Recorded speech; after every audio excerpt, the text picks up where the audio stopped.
Hello students, how are you? I hope you are doing well. So guys, आज एक concept हम लोग discuss करने वाले हैं। रिसेंटली यूपीएससी में आया हुआ है, टाइम स्पीड एंड डिस्टेंस का है। और उस कॉन्सेप्ट को फ्यू क्वेश्चंस के साथ, कुछ ऐसे क्वेश्चंस होंगे जिसको टैकल करेंगे तो कॉन्सेप्ट बेटर वे में कन्वे होगा। तो चलो गाइज देखते हैं क्या है वो कॉन्सेप्ट। जैसे क्वेश्चन के माध्यम से चीजों को समझना ज्यादा आसान होता है। एक चीज पहले देखो, आगे बढ़ने से पहले मैं बता दूं, मुझे याद है जब हम छोटे थे, मतलब बचपन के दिनों में ट्रेन से यात्रा करते थे। तो ट्रेन से जब हम लोग यात्रा करते थे तो करने को कुछ भी नहीं होता था। आज के समय में तो बहुत सारी चीज़ें हैं, आपके पास फ़ोन है, चार्जर स्लॉट्स हैं, वहाँ पे चार्जिंग स्लॉट, तो आप लगा देते हो, अपना स्क्रॉल करते रहते हो। इंटरनेट वगैरह की भी सुविधाएं काफ़ी अच्छी है आपके पास। Apart from mobile phones, laptops होते हैं, मूवीज़ देखते हो, मतलब बहुत सारी चीज़ें होती है। लेकिन हमें याद है कि उस समय ऐसी कोई चीज़ नहीं होती थी। तो किताबों, अगर साथ में किताब है तब तो ठीक है, हम पढ़ाई करते थे। लेकिन उसके अलावा अगर कुछ होता था, कभी कभी चांदनी रात होती थी और बाहर खिड़की से बाहर हम लोग रात के समय में ट्रेन से सफ़र करते थे और झांकते रहते थे। तो दिन में भी सही, तो जब करने को कुछ नहीं मिलता था ना बच्चे, तो हम क्या करते थे पता है? हम ना खंभों को, पोल्स को गिनते थे। 1 पोल, 2 पोल, 3 पोल, तो कंजिक्यूटिव डिस्टेंस पे वो कुछ करने को जब आपको नहीं होगा ना, तो आप देखोगे कि कुछ तो आप करोगे। तो उस समय हमारे हमारे पास कुछ करने को नहीं हुआ करता था, तो हम क्या करते थे? बाहर देखते रहते थे और पोल्स की काउंटिंग करते रहते थे, राइट? तो फिर जाकर किसी टाइम ऐसा होता था कि हम पूरी काउंटिंग करने के बाद फिर खो गए किसी और चीज में, फिर से शुरुआत करते थे। सो द थिंग इज, ये चीजें हमारे एवरीडे लाइफ की चीजें थी, कल भी थी, आज भी बहुत सारी चीजें हैं जो एवरीडे लाइफ में होती है। तो उन चीजों को अगर देखा जाए, उन दिनों को देखा जाए, तो ऐसी ऐसी चीजों पे कई तरह के क्वेश्चंस फॉर्म किए गए हैं अर्थमेटिक्स में, जो हमारे आए दिन में हम जीते हैं, मतलब हम डेली लाइफ में जीते हैं। तो हमें लगता है कि ये क्या मतलब ऐसी चीजों के ऊपर भी क्वेश्चन बनता है। हाँ, बनता है, बनाया जाता है, और ऐसे यूपीएससी ने भी बना के दिया है। लेकिन उसके लिए हमें कॉन्सेप्ट समझना पड़ेगा। देखो बच्चे, सबसे पहली बात तो ये समझो कि जैसे पोल्स की काउंटिंग होती है, ठीक है? अब मान लो मैंने पहला एक पोल यहां से शुरुआत किया, ये 1 पोल, ये 2 पोल, ये 3 पोल, ये 4 पोल, ये 5 पोल, ये 6 पोल, ऐसे करके काउंटिंग हो रहा है। और मैं कहता हूं कि सारे पोल्स की दूरी बराबर बराबर है। जैसे मैं तुमको कहूंगा कि जैसे इन दोनों पोल की जो दूरी है वो 10 मीटर है, तो इन दोनों पोल की भी दूरी 10 मीटर है, इसकी भी दूरी 10 मीटर है, इसकी भी दूरी 10 मीटर है, और इसकी भी दूरी 10 मीटर है। तो तुम्हें ये समझना पड़ेगा, 10 metre, 10 metre, 10 metre, 10 metre, suppose हम बात कर रहे हैं यहाँ पे इतने दूर के पोल की, तो 10 मीटर, 10 मीटर, 10 मीटर, अगर मैं इसको कैलकुलेट करूं कि एवरी पोल्स, जितने भी पोल्स हैं ना बच्चे, every poles are at 10 meter distance, these consecutive poles are at 10 meter distance। जैसे इन दो पोलों के बीच की दूरी 10 मीटर है, तो इन दोनों पोलों के बीच की दूरी 10 मीटर है खंभों की। तो इस तरह से जब मैं देखता हूं 10, 10, 20, 10, 30, 10, 40, 10, 50, तो अगर दो पोल्स के बीच का डिस्टेंस 10 मीटर है, और हमने यहां से जब चलना शुरू किया तो यहां पे हमने कितना 50 मीटर कवर किया, 50 मीटर कवर किया। तो ऐसा सोचने में आता है कि जब हमने 50 मीटर कवर किया तो आखिर कितने पोल्स की काउंटिंग हुई होगी, ठीक है? तो कोई भी ये क्या करेगा, कोई कहेगा कि ठीक है 50 मीटर कवर किया, ठीक है, और दो पोल्स के बीच की दूरी 10 मीटर है, तो इसीलिए टोटल जो पोल्स होगा, नंबर ऑफ पोल्स निकालना होगा, तो 50 मीटर बाय 10 कर देंगे। और 50 मीटर बाय 10 मतलब होना चाहिए कितने पोल्स की काउंटिंग होनी चाहिए? 5 पोल्स की काउंटिंग होनी चाहिए। There should be 5 poles. हाँ, लेकिन ऐसा नहीं होता है बच्चे। ऐसा देखो तो, अगर मैं यहां से यहां तक पूरा का पूरा कवर कर रहा हूं तो 5 पोल्स की काउंटिंग होनी चाहिए। लेकिन जरा काउंट करो तो 1 2 3 4 5 6, ये तो 6 पोल्स हैं, एक पोल ज्यादा आ गया। तो इसका मतलब ये है कि अगर आप टोटल जो डिस्टेंस, कंजिक्यूटिव पोल्स के जो डिस्टेंस ले रहे हो, 2 कंजिक्यूटिव पोल्स के डिस्टेंस जो ले रहे हो, जब आप इसको टोटल करते हो, जो कि 50 मीटर आया था, और 2 कंजिक्यूटिव पोल्स का जो डिस्टेंस है 10 मीटर, उससे डिवाइड करते हो, तो आपको दिखता है कि आपने 5 पोल्स की काउंटिंग की है। लेकिन जब आप काउंट करते हो तो ये 6 पोल होता है, मतलब एक पोल इसमें एक्स्ट्रा होता है काउंट करते वक्त। इसका रीजन ये है कि जब आप काउंट करना शुरू करते हो, जैसे आप मान लो ये ट्रेन है और ट्रेन में यहां बैठे हुए हो, तो जब आप काउंट करना शुरू करोगे ना, तो आपकी एंट्री यहां पे होगी, आपकी जब एंट्री इस फर्स्ट पोल के पास होगी, जब आप यहां से शुरुआत करोगे फर्स्ट पोल से, तो ये फर्स्ट पोल किसी भी डिस्टेंस पे नहीं है। आपकी जो फर्स्ट पोल की काउंटिंग होगी ना, वो 0 मीटर डिस्टेंस से होगी। मतलब ये यहां पे आपने कोई डिस्टेंस कवर नहीं किया है, ठीक है। डिस्टेंस कब कवर किया? दूसरे पोल से आपने डिस्टेंस कवर किया। मतलब यहां से आपने शुरू किया, पहले पोल की काउंटिंग करी, एंड देन नेक्स्ट पोल में आप 10 मीटर आगे गए एंड सेकेंड पोल की काउंटिंग हुई। फिर नेक्स्ट वाले में आप 10 मीटर आगे गए और थर्ड पोल की काउंटिंग होगी। दैट मीन्स कि जब आप फर्स्ट की काउंटिंग कर रहे होते हैं तो उस समय आप कोई भी डिस्टेंस नहीं कवर कर रहे होते हैं।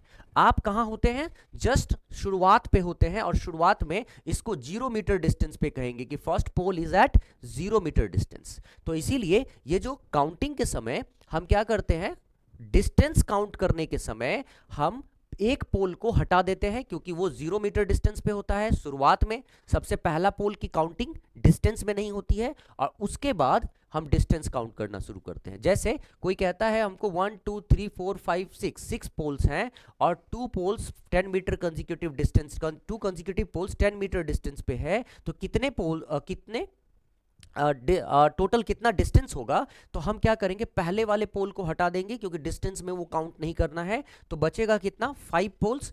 तो 2 पोल्स अगर 10 मीटर के डिस्टेंस पे है, तो 5 पोल कितने हो जाएंगे? 10 इंटू 5 50 मीटर। तो ये बात थोड़ा सा अगर समझ में आ रहा हो तो इस पे मैं अभी क्वेश्चन तुम्हें समझाऊंगा, तो बहुत अच्छे से चीजों को देखना और समझना, तुम्हें मजा आएगा ऐसे क्वेश्चन में। जैसे ये वाला क्वेश्चन देखो, a passenger counts the poles nearby the railway track. If poles are situated 50 meters apart and the speed of the train is 48 km per hour, then how many, ये how होना चाहिए, then how many poles will he count in 1 minute? तो simply question क्या है? Question है कि एक passenger है, पैसेंजर रेलवे ट्रैक के नियर पोल की काउंटिंग कर रहा है, पोल की काउंटिंग कर रहा है, और 2 पोल्स 50 मीटर के डिस्टेंस पे हैं। 2 पोल्स के बीच का डिस्टेंस क्या है? 50 मीटर है। ट्रेन 48 किलोमीटर पर आवर के स्पीड से चल रही है, तो आपको बताना है उसने कितने पोल की काउंटिंग करी है, ठीक है। अब सेम चीज अगर तुमने समझ लिया है, अगर तुमने ये चीज समझ लिया है, तो देखो कितना सिंपल ये क्वेश्चन तुम्हारे लिए होगा। अभी इस क्वेश्चन को करने में कुछ सेकेंड्स लगेंगे and you will solve this question. तो देखो जरा, अभी मैं क्या करने जा रहा हूं, हाउ मेनी। तो अभी मैं क्या करने जा रहा हूं, यहां पे मुझे पता है अच्छे से कि ये है ट्रेन, ये है ट्रेन जिसमें वो पर्सन बैठा हुआ है। ट्रेन की स्पीड है 48 किलोमीटर पर आवर। ट्रेन की स्पीड क्या है? 48 किलोमीटर पर आवर। अब पोल्स की काउंटिंग यहां से शुरू करने वाला है ये बंदा, 1 2 3 4 ऐसे करके काउंटिंग करने वाला है शुरू। और 2 पोल्स के बीच का जो डिस्टेंस है, जैसे यहां से यहां अगर 50 मीटर है, तो अगला वाला भी 50 मीटर, उसके अगला वाला भी 50 मीटर, ऐसे करके 50-50 मीटर पे सारे पोल्स हैं। अब कितने पोल्स हैं हमको ये काउंट करना है। तो सबसे पहले तो हम ये देखेंगे कि जो ट्रेन में बैठा बंदा है, ठीक है, वो किस स्पीड से जा रहा है। ऑब्वियसली 48 किलोमीटर पर आवर, क्योंकि जो ट्रेन का स्पीड है वही उस पर्सन का स्पीड है। तो आपको ये देखना है, यहां पे मीटर में दे रखा है डिस्टेंस 2 पोल्स का, और यहां पे 48 किलोमीटर पर आवर स्पीड दिया हुआ है किलोमीटर पर आवर में। तो सबसे पहले जो स्पीड को आपको कन्वर्ट करना है किसमें? मीटर पर सेकेंड में। तो 48 किलोमीटर पर आवर को जब मैं मीटर पर सेकेंड में कन्वर्ट करूंगा, तो ये होता है 5/18। सॉल्व करो यहां, तो 6 3 जा 6 8 जा, ये हो गया 40/3 मीटर पर सेकेंड। तो स्पीड तो आपका 40/3 मीटर पर सेकेंड आ गया, स्पीड आ गया 40/3 मीटर पर सेकेंड। और कितने देर की बात हो रही है, मतलब ये ट्रेन में ये जो पर्सन बैठा है वो कितने देर तक चला। तो हम क्या देख रहे हैं, ये आपसे पूछा जा रहा है 1 मिनट में, 1 मिनट में कितना काउंट होगा। तो इसका मतलब स्पीड अगर 40/3 मीटर पर सेकेंड हो, तो 1 मिनट का मतलब 60 सेकेंड में कितना डिस्टेंस ट्रैवल करेगा। ठीक है, ये ट्रेन कितना डिस्टेंस ट्रैवल करेगी। तो 1 मिनट में 60 सेकेंड में ये train 40/3 speed into 60 second time, देखो कितना होता है, इसका मतलब 800 मीटर का डिस्टेंस ट्रैवल करेगी। ये ट्रेन 1 मिनट में 60 सेकेंड्स में 800 मीटर का डिस्टेंस ट्रैवल करेगी। और अगर 800 मीटर का डिस्टेंस 60 सेकेंड्स में ट्रैवल करती है ये ट्रेन, तो आपको ये बात समझना पड़ेगा कि 2 पोल्स के बीच जो डिस्टेंस है यहाँ पे वो 50 मीटर है। टू कंसेक्यूटिव पोल्स के बीच डिस्टेंस 50 मीटर है और टोटल डिस्टेंस जो आपने यहाँ पे कवर किया है वो 800 मीटर है, राइट। तो जैसे ही मैं 800 मीटर को 50 से डिवाइड करूंगा तो यहाँ पे आ जाएगा 16। इसका मतलब पूरे डिस्टेंस को जो आपने कवर किया है ना 50 मीटर में, तो कितने पोल्स को आपने काउंट किया होगा डिस्टेंस में? जो 50 मीटर के दूरी पे दो कंसेक्यूटिव पोल्स हैं, तो 16 पोल्स काउंट हुए होंगे जब हमने डिस्टेंस काउंट किया होगा। और हमने क्या डिस्कस किया था इससे पहले कि जब डिस्टेंस काउंट करोगे, ठीक है, तो अगर 5 बार डिस्टेंस काउंट कर रहे हो तो ये 5 पोल्स नहीं होता है, एक पोल 0 मीटर डिस्टेंस पे होता है, इसीलिए पोल का नंबर एक बढ़ जाता है। और जब पोल का नंबर बढ़ेगा तो ये क्या हो जाएगा, 16 पोल्स होगा जब आपने डिस्टेंस काउंट किया। बट पहला पोल जो था वो 0 मीटर डिस्टेंस पे था, जो डिस्टेंस में यहां पे काउंट नहीं हुआ होगा, तो उस पोल को हम यहां पे ऐड करेंगे और ऐड करते ही हमारा जो आंसर है वो 17 होगा। इसका मतलब यहां जो पोल होगा, ठीक है, टोटल नंबर ऑफ जो पोल्स होंगे वो होंगे 17, ठीक है, ये आंसर। ऐसा ही एक क्वेश्चन और कराऊंगा। A man sitting in a running train can count 22 telephone poles in 1 minute. If the poles are 50 meters apart, then what is the speed of the train? अब यहां पे समझो, क्वेश्चन तो सेम ही है। क्वेश्चन कह रहा है कि वही एक पर्सन है जो ट्रेन में बैठा हुआ है और उसने पोल, कितने पोल की काउंटिंग की डिस्टेंस में? 22 पोल की काउंटिंग करता है वो, ठीक है। तो टोटल उसने 22 पोल की काउंटिंग करी 1 मिनट के अंदर। 1 मिनट के अंदर 22 पोल और दो पोल्स के बीच 50 मीटर का डिस्टेंस है, तो कंसेक्यूटिव पोल्स के बीच 50 मीटर का डिस्टेंस है, तो स्पीड ऑफ दैट ट्रेन, तो उस ट्रेन का स्पीड क्या होगा? बड़ा ही सिंपल सा क्वेश्चन आ गया। सबसे पहले तुम्हें यह देखना पड़ेगा बच्चे, उसने टोटल काउंटिंग करी है 22 पोल की, ठीक है, उसने टोटल 22 पोल की काउंटिंग करी है, लेकिन जब वो डिस्टेंस लेगा तो कितने पोल का डिस्टेंस लेगा? तो पहला पोल का जो इसने काउंट किया होगा वो 0 मीटर डिस्टेंस पे रहा होगा, राइट। तो इसका मतलब एक्चुअली मैं डिस्टेंस के लिए 22 पोल मैं नहीं लूंगा, मैं डिस्टेंस के लिए केवल 21 पोल लूंगा, एक पोल को हटा दूंगा, तो डिस्टेंस के लिए 21 पोल्स की काउंटिंग करी होगी उसने। और हमें पता है दो पोल्स के बीच का जो डिस्टेंस है ना, टू कंसेक्यूटिव पोल्स का, वो 50 मीटर का है। तो दो पोल्स के बीच अगर 50 मीटर का डिस्टेंस है, ठीक है, तो ओवरऑल जो डिस्टेंस उसने ट्रैवल किया होगा ट्रेन में बैठकर वो कितना होगा? 21 इंटू 50, ठीक है, 21 इंटू 50, ये टोटल डिस्टेंस उसने कवर किया होगा ट्रेन में बैठकर। तो इतना डिस्टेंस उसने ट्रैवल किया है ट्रेन में बैठकर, हाँ, कितने सेकंड्स में? तो कहा जा रहा है कितने? 1 मिनट में। तो 1 मिनट का मतलब क्या हो गया बच्चे? 1 मिनट का मतलब हो गया 60 सेकंड्स में। तो ट्रेन में बैठकर वो पर्सन 21 इंटू 50 मीटर का डिस्टेंस ट्रैवल करता है और वो कितने सेकंड्स में? 60 सेकंड्स में। तो भाई आपको टाइम भी पता है, आपको डिस्टेंस भी पता है, तो स्पीड ऑफ ट्रेन क्या हो जाएगी? स्पीड ऑफ ट्रेन हो जाएगी 21 इंटू 50 डिस्टेंस और टाइम था 60 सेकंड्स, 1 मिनट। और ये हो जाएगा क्या? ये होगा मीटर पर सेकंड में, क्योंकि डिस्टेंस है मीटर में और 60 सेकंड्स में। लेकिन आपसे क्वेश्चन क्या पूछा गया है? क्वेश्चन पूछा गया है speed of the train in kilometre per hour. तो जब आप मीटर पर सेकंड को किलोमीटर पर आवर में कन्वर्ट करते हैं तो आप क्या करते हैं? इसको उल्टा मल्टीप्लाई कर देते हैं 18/5 से। तो 18/5 से मल्टीप्लाई करते ही ये पलट गया, किलोमीटर पर आवर में आ गया। अब जरा सॉल्व करके देखें, देखो तो 0 0 कैंसिल, 5 और 5 कैंसिल, 6 तिया 18, सॉल्व करते ही आ गया 21 तिया 63, तो 63 किलोमीटर पर आवर ये है तुम्हारा करेक्ट आंसर। देखो है आंसर, हाँ भाई है, 63 किलोमीटर पर आवर ये हमारा करेक्ट आंसर है, ठीक है। अब जब ये चीज तुम समझ गए ना बच्चे, तो मैं तुम्हें अभी दिखाता हूं यूपीएससी ने CSAT 2022 में क्या क्वेश्चन पूछा है। CSAT में पूछा गया है, on one side of a 1.01 kilometre long road 101 plants are planted at equal distance from each other, what is the total distance between 5 consecutive plant. और इसका जो ऑप्शन दिया हुआ था, ठीक है, वो था 40 metre, B 40.4 metre, C 50 metre and D 50.5 metre. अब देखो बेटा, सेम टाइप की चीज कही जा रही है यहां पे।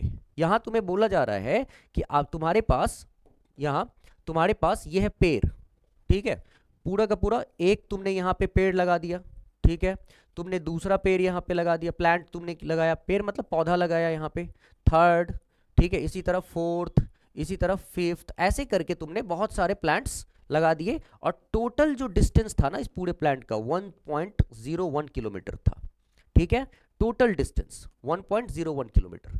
अब तुम्हें यह बात पता होगा, ठीक है, कि 1.01 किलोमीटर डिस्टेंस है और तुम्हें यह पता है कितना तुमने प्लांट लगाया, 101 प्लांट्स लगाया है, ठीक है, और जो दो प्लांट्स के बीच की दूरी है, ठीक है, तुम्हें पहले निकालना होगा कि दो प्लांट्स के बीच की क्या दूरी है, क्योंकि दो प्लांट्स के बीच की दूरी अगर निकलेगा तभी तुम 5 कंसेक्यूटिव प्लांट्स के बीच की दूरी निकाल सकते हो। तो इस सिचुएशन में तुम्हें क्या देखना पड़ेगा कि 1.01 किलोमीटर पूरा तुमने कवर किया है, 101 प्लांट्स में कवर किया है। तो सबसे पहले तुम्हें, चूंकि ऑप्शंस मीटर में है, तो ऑप्शंस अगर मीटर में है तो 1.01 किलोमीटर को पहले मीटर में कन्वर्ट करेंगे, 1000 से गुना करोगे, जैसे ही 1000 से गुना करोगे कन्वर्ट हो गया ये किस चीज में, यहां 1010 मीटर। तो इतना मीटर डिस्टेंस कवर किया गया है, पूरा का पूरा इतना डिस्टेंस कवर किया गया है, बट कितने प्लांट्स में कवर किया गया है, तो टोटल 101 प्लांट्स में कवर किया गया है। तो पूरे 1010 मीटर कवर किया गया है, लेकिन 101 प्लांट में कवर किया गया है। और हमें पता है कि पहला वाला प्लांट डिस्टेंस में काउंट नहीं होता है, क्योंकि पहला वाला प्लांट जो काउंट हुआ होगा वो जरूर 0 मीटर डिस्टेंस पे होगा, और वो 0 मीटर डिस्टेंस पे मतलब काउंटिंग जहां से शुरू की होगी पहले प्लांट से, तो वो डिस्टेंस में काउंट नहीं होगा, वो शुरुआत का जो होता है वो 0 मीटर पे होता है। तो असली जब डिस्टेंस काउंट होता है वो नेक्स्ट प्लांट्स के लिए होता है, ठीक है। तो इसका मतलब कि 101 प्लांट्स में डिस्टेंस ना काउंट करके हम 101 में से माइनस कर देंगे 1, तो 100 प्लांट्स कंसेक्यूटिव प्लांट्स का टोटल डिस्टेंस 1010 मीटर होगा। मतलब 100 प्लांट जो लगाया होगा, 100 पौधों को लगाया होगा, तो उसमें 1010 मीटर डिस्टेंस कवर किया होगा। तो 1010 मीटर 100 से अगर मैं डिवाइड करता हूं, ठीक है, तो दो कंसेक्यूटिव प्लांट्स के बीच का जो डिस्टेंस होगा वो 10.1 मीटर होगा। मतलब ये जो दो प्लांट्स कंसेक्यूटिव प्लांट्स है ना, ये कितने हैं, ये 10.1 मीटर के डिस्टेंस पे हैं, सभी 10.1 मीटर के डिस्टेंस पे हैं। और बच्चे तुम्हें समझ में आ गया होगा कि अगर सभी 10.1 मीटर के डिस्टेंस पे हैं तो तुम्हें क्या बोला गया है, तुम्हें बोला गया है 5 कंसेक्यूटिव प्लांट्स का तुम्हें डिस्टेंस फाइंड आउट करना है। तो 5 कंसेक्यूटिव प्लांट्स का डिस्टेंस फाइंड आउट करने के लिए तुम्हें यह पता होगा कि जितने कंसेक्यूटिव प्लांट्स का डिस्टेंस करना है करो, पहले वाले को हटा दो, डिस्टेंस में पहले वाले को मत लो। तो 5 कंसेक्यूटिव प्लांट्स का करना है तो 5 में से 1 माइनस कर दो, तो इसका मतलब डिस्टेंस में 4 कंसेक्यूटिव प्लांट्स का तुमको डिस्टेंस लेना पड़ेगा। और 2 कंसेक्यूटिव प्लांट्स का डिस्टेंस मतलब 4 कंसेक्यूटिव प्लांट्स टोटल लेना पड़ेगा डिस्टेंस में, और 2 कंसेक्यूटिव प्लांट्स का डिस्टेंस अगर 10.1 मीटर है तो टोटल 4 कितना हो जाएगा, 4 इंटू, कहने का मतलब कि एक के बाद जो शुरुआत होती है ना डिस्टेंस, दो के बीच 10.1 मीटर, तो ऐसे ऐसे चारों अगर तुम लोगे तो ये 4 इंटू 10.1 मीटर इक्वल टू होगा 40.4 मीटर। तो इसका जो एक्चुअल आंसर होगा बच्चे वो होगा 40.4 मीटर। आई होप तुम्हें ये सेशन बहुत अच्छा लगा हो। ऐसे कई कॉन्सेप्ट्स को लेकर आऊंगा एक एक करके। तब तक के लिए bye guys, see you, take care. मिलते हैं नए कॉन्सेप्ट, नए क्वेश्चन और एक्सपेक्टेड जो सबसे स्ट्रॉन्ग एक्सपेक्टेशन होगा मेरा, ठीक है, मैं उसको लेकर आऊंगा। Thank you so much, bye bye, take care, जय हिंद। मिलते हैं नेक्स्ट सेशन में।